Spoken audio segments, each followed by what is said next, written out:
Rangkaian kisah yang menunjukkan sifat takutkan Allah Subhanahu Wa Taala. Susah bagi kita merangkumi semua ayat Al-Quran, hadis Nabi SAW dan kisah para ahlullah tentang sifat takutkan Allah Subhanahu Wa Taala. Walau bagaimanapun secara ringkasnya kita perlu memahami bahawa anak kunci untuk sampai kepada setiap kesempurnaan dalam agama ialah sifat takutkan Allah Subhanahu Wa Taala. Nabi SAW bersabda, tunjang kebijaksanaan ialah sifat takutkan Allah Subhanahu Wa Taala.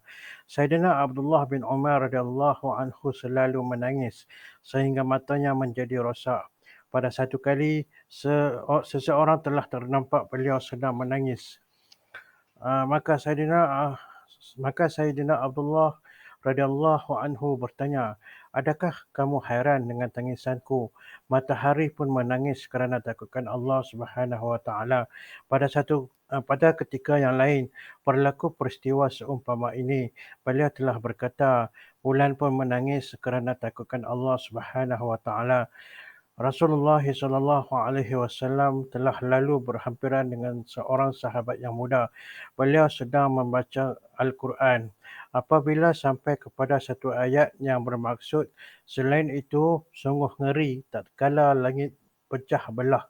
Lalu menjadilah ia merah mawar, berkilat seperti minyak. Surah Ar-Rahman ayat 37. Bulu romanya berdiri tegak. Beliau menangis terisak-isak sehingga nafasnya menjadi sesak sambil berkata, "Apakah yang akan terjadi kepadaku pada hari yang langit pun akan terbelah, hari kiamat? Binasalah diriku." Rasulullah SAW bersabda kepadanya, "Malaikat pun turut menangis kerana tangisanmu itu." Setelah bersolat tahajud, seorang sahabat Ansari duduk dan menangis sambil berkata, "Hanya kepada Allah aku merayu agar diselamatkan daripada neraka Jahannam." Rasulullah SAW bersabda, "Hari ini kamu telah menyebabkan para malaikat turut menangis." Pada satu ketika seorang sahabat Sayyidina Abdullah bin Rawahah radhiyallahu anhu telah menangis melihat keadaannya. Isterinya pun turut menangis. Sayyidina Abdullah bin Rawahah radhiyallahu anhu bertanya, "Apakah perkara yang telah menyebabkan engkau menangis?"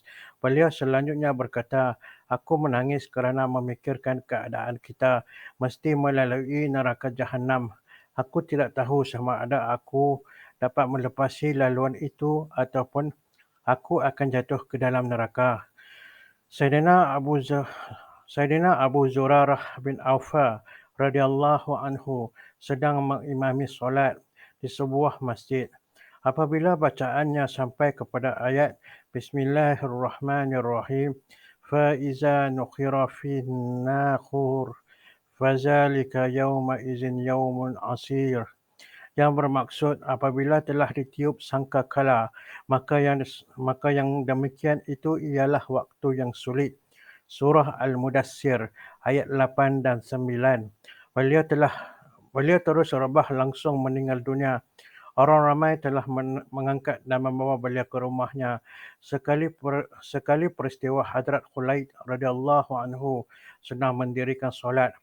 Apabila tiba pada ayat Kullu nafsin za'iqatul maut, yang bermaksud tiap-tiap yang bernyawa akan merasai mati. Beliau mengulangi ayat itu berkali-kali. Selepas seketika, kedengaran satu suara dari satu penjuru rumah. "Berapa kali kamu hendak mengulangi ayat ini? Oleh kerana kamu telah mengulangi ayat itu berkali-kali, maka empat jin itu telah mati." Satu lagi kisah tentang seorang sahabat telah ditulis.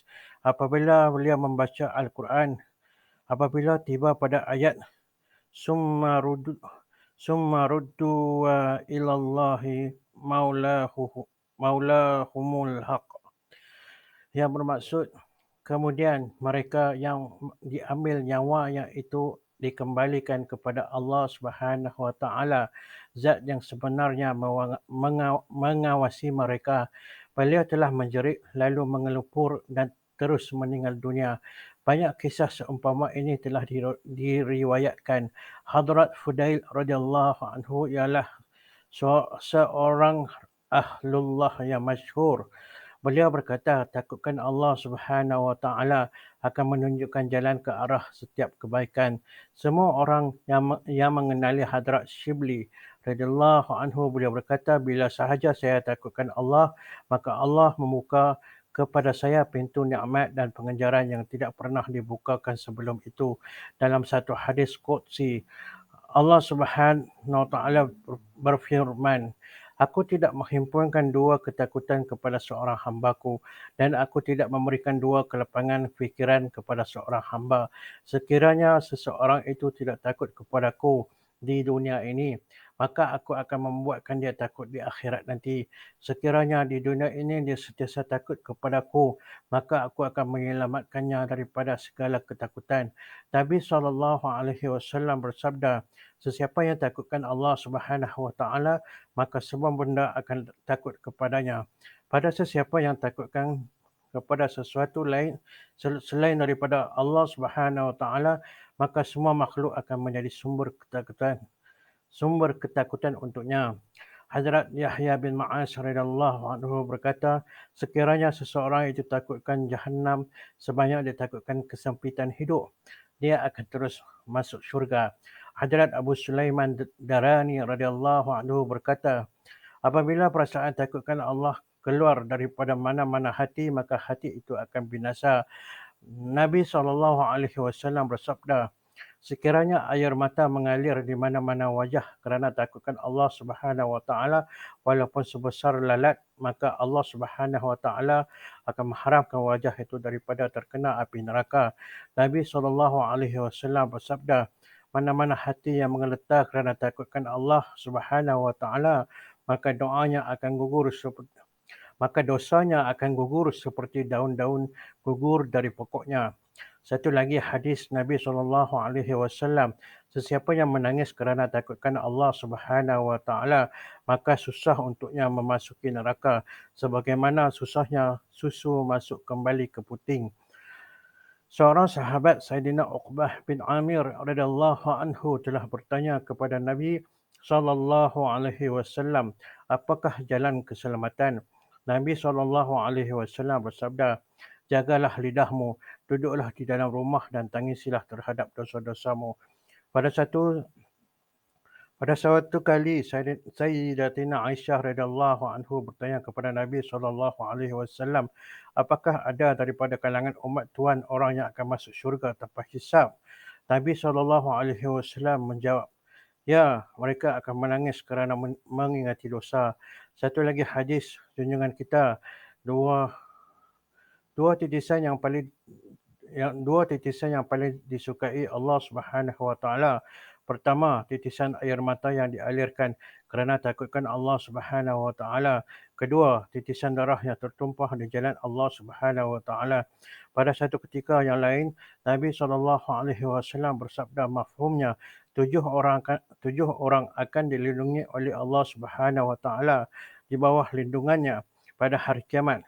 Salah seorang daripada mereka ialah seorang yang bersunyi diri mengingati Allah Subhanahu Wa Taala sehingga berlinangan air mata. Saidina Abu Bakar Siddiq radhiyallahu anhu berkata, sesiapa yang telah menangis maka hendaklah dia menangis, dan sesiapa yang tidak boleh menangis maka hendaklah dia buat menangis. Diriwayatkan mengenai Hadrat Muhammad bin Munkadir radhiyallahu anhu, apabila beliau menangis, beliau akan menyapukan air mata ke muka dan janggutnya sambil berkata, ada riwayat yang sampai kepadaku bahawa api neraka tidak akan menyentuh bahagian yang terkena air mata. Hadrat Sabit Bunani radhiyallahu anhu telah mengalami sakit mata. Tabibnya berkata, matamu akan sembuh sekiranya engkau menunaikan satu janji, iaitu jangan menangis. Jawab beliau, tiada sebarang kebaikan pun pada mata yang tidak menangis. Hazrat Yazid bin Maisarah radhiyallahu anhu berkata, tangisan berlaku kerana 7 sebab. Pertama, kerana gembira. Kedua, kerana gila. Ketiga, kerana sakit. Keempat, kerana gemetar. Kelima, kerana menunjuk-nunjuk. Keenam, kerana mabuk. Dan ketujuh, kerana takutkan Allah Subhanahu Wa Taala. Tangisan yang terakhir inilah tangisan yang boleh memadamkan lautan api walaupun dengan hanya setitis air mata sahaja. Hadrat Ka'ab Ahbar berkata, demi zat yang jiwaku dalam genggamannya, tangisanku kerana takutkan Allah sehingga air mata mengalir di pipi lebih aku sukai daripada aku bersedekah emas sebesar bukit. Selain itu, terdapat ribuan kata-kata hikmat yang menunjukkan kepada kita bahawa tangisan semasa mengingati Allah Subhanahu Wa Taala dan mengenakan dosa-dosa ialah penawar yang berkesan dan sangat penting lagi berfaedah. Apabila merenungkan dosa-dosa kita, maka keadaan sedemikianlah yang sepatutnya berlaku. Di samping itu penting untuk memastikan supaya tidak ada kekurangan dalam harapan kepada rahmat dan kurniaan Allah Subhanahu Wa Taala. Pastinya rahmat Allah Subhanahu Wa Taala meliputi segala sesuatu.